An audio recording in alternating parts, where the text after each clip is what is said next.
Assalamualaikum warahmatullahi wabarakatuh. Perkenalkan, nama saya Eva Wati, nomor absen 6, kelas Figna Umi Culata, Prodi S1 Kebidanan. Pada hari ini, saya akan menayangkan hasil presentasi yang telah saya buat dengan topik adaptasi fetus dari intrauterin ke ekstrauterin. Pertama-tama, saya akan menjelaskan tentang pengertian dari fetus. Janin atau fetus adalah mamalia yang berkembang setelah fase embrio dan sebelum kelahiran. Dalam bahasa Latin, fetus secara harfiah dapat diartikan berisi bibit muda. Pada manusia, janin berkembang pada akhir minggu ke-8 kehamilan, sewaktu struktur utama dan sistem organ terbentuk hingga kelahiran. Pada minggu ketiga kehamilan, sel telur yang telah dibuahi akan berkembang dan membentuk sebuah kantung yang berisi bakal janin, embrio, dan plasenta.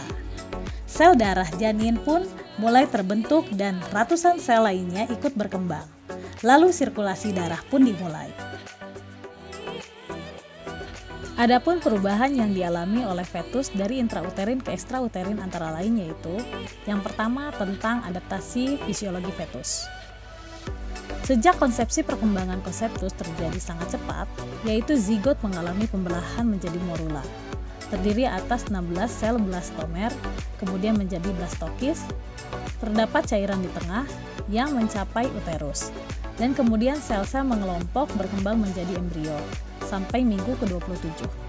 Setelah minggu ke-10, hasil konsepsi disebut janin. Dengan demikian, adaptasi fetus sudah terjadi fisiologis. Bayi baru lahir normal adalah bayi yang baru lahir dengan kehamilan atau masa gestasinya dinyatakan cukup bulan, atau disebut aterem, yaitu 36-40 minggu. Bayi baru lahir normal harus menjalani proses adaptasi dari kehidupan di dalam rahim, intrauterin, ke kehidupan di luar rahim, ekstrauterin. Adapun adaptasi pada fetus diantaranya adalah adaptasi fisiologi fetus, adaptasi pernafasan, adaptasi sistem kardiovaskuler, adaptasi gastrointestinal, adaptasi sistem imunitas, dan adaptasi termoregulasi. Yang kedua, tentang sistem pernafasan. Perubahan pernafasan yang dialami oleh fetus dari intrauterin yaitu janin dalam kandungan memerlukan oksigen untuk perkembangan organ tubuh. Cara mendapat oksigen pada bayi dalam rahim tidak bernafas lewat mulut maupun hidung, melainkan melalui ibunya. Saat ibu hamil bernafas akan terjadi pertukaran oksigen dan karbon dioksida di paru-paru ibu. Oksigen masuk ke dalam darah ke seluruh bagian tubuh termasuk janin. Tali pusat dan plasenta berperan membawa oksigen serta seluruh nutrisi yang diperlukan oleh janin. Dalam tali pusat terjadi pertukaran antara oksigen dan karbon dioksida. Inilah cara bayi bernafas. Meskipun kebutuhan oksigen sepenuhnya didapat dari ibunya, bayi tetap melakukan simulasi pernafasan selama ia di dalam rahim. Sejak usia 10 minggu, janin akan mulai menghirup sedikit cairan amnion atau cairan ketuban. Gerakan menghirup lebih menyerupai menelan dan bertujuan untuk mengembangkan paru-paru. Di usia 32 minggu, bayi akan mulai melakukan simulasi gerakan bernafas yang melibatkan pengembangan dada. Organ paru-paru bayi cukup matang dan siap untuk hidup di luar rahim saat memasuki usia 36 minggu. Itulah sebabnya sebaiknya bayi dilahirkan ketika usia kehamilan setidaknya sudah 36 minggu. Selain paru-paru, untuk mendukung pernafasan bayi adalah alveoli dan surfaktan dalam paru. Alveoli adalah kantung-kantung kecil dalam paru yang berfungsi sebagai tempat pertukaran oksigen dan karbon dioksida. Sementara surfaktan adalah suatu senyawa yang tersusun atas lemak dan protein yang berfungsi untuk mempertahankan alveoli mengembang ketika lahir. Perubahan pernafasan yang dialami oleh fetus ke ekstrauterin yaitu perubahan sistem pernafasan yang terjadi saat bayi lahir, yaitu dengan beberapa kali tarikan nafas pertama. Udara memenuhi ruangan trakea dan bronkus bayi baru lahir. dengan sisa cairan di dalam paru-paru dikeluarkan dari paru dan diserap oleh pembuluh limfe dan darah.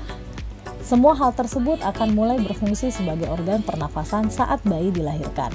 Bayi bernafas pertama kali ketika lahir ditandai dengan menangis.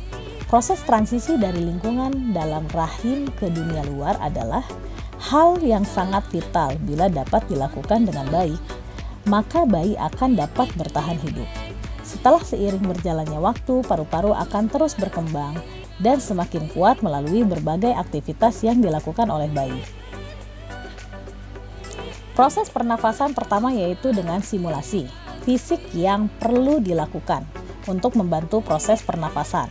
Awal adalah dengan melakukan rangsangan taktil seperti mengusap punggung bayi, mengeringkan badan bayi, dan menjentikkan dengan lembut telapak kaki bayi. Untuk urutan saluran pernafasan adalah sebagai berikut. Oksigen masuk melalui rongga hidung, selanjutnya akan masuk ke faring, setelah itu akan masuk ke laring, kemudian akan masuk ke trachea, selanjutnya akan masuk ke bronkus, lalu akan masuk ke bronchiolus, setelah itu akan masuk ke alveolus, kemudian oksigen masuk ke bagian paru-paru. Yang ketiga, tentang perubahan sirkulasi. Perbedaan antara sirkulasi darah janin, intrauterin dan ekstrauterin antara lain adalah: yang pertama, aliran darah pulmonalis dari ventrikel, darahnya akan dialirkan menuju aorta melalui arteria ductus botaci. Yang kedua, darah dari vena umbilikal melalui liver langsung menuju vena cava inferior melalui ductus aranti.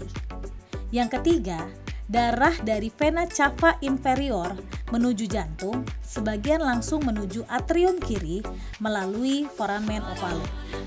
Yang keempat, sebagian menuju ventrikel kiri dan selanjutnya ke aorta, sebagian besar digunakan untuk konsumsi oksigen dan nutrisi susunan.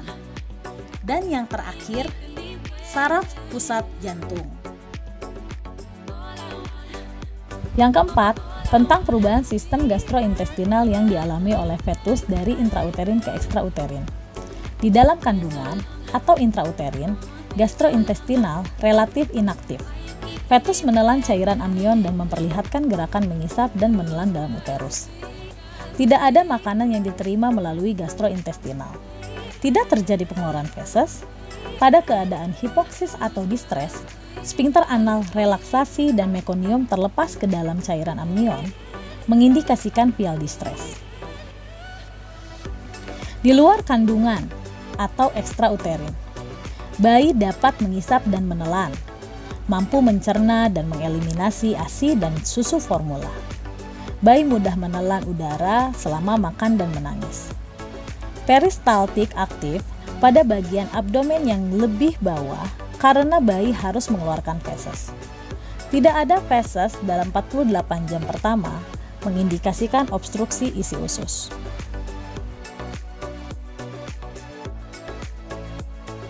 Yang terakhir, kesimpulan dari presentasi saya, banyak perubahan yang akan dialami oleh bayi yang semula berada dalam lingkungan interna, dalam kandungan ibu, yang hangat dan segala kebutuhan terpenuhi, oksigen dan nutrisi. Ke lingkungan eksterna, di luar kandungan ibu, yang dingin dan segala kebutuhan memerlukan bantuan orang lain untuk memenuhinya. Sekian presentasi dari saya, terima kasih. Wassalamualaikum warahmatullahi wabarakatuh.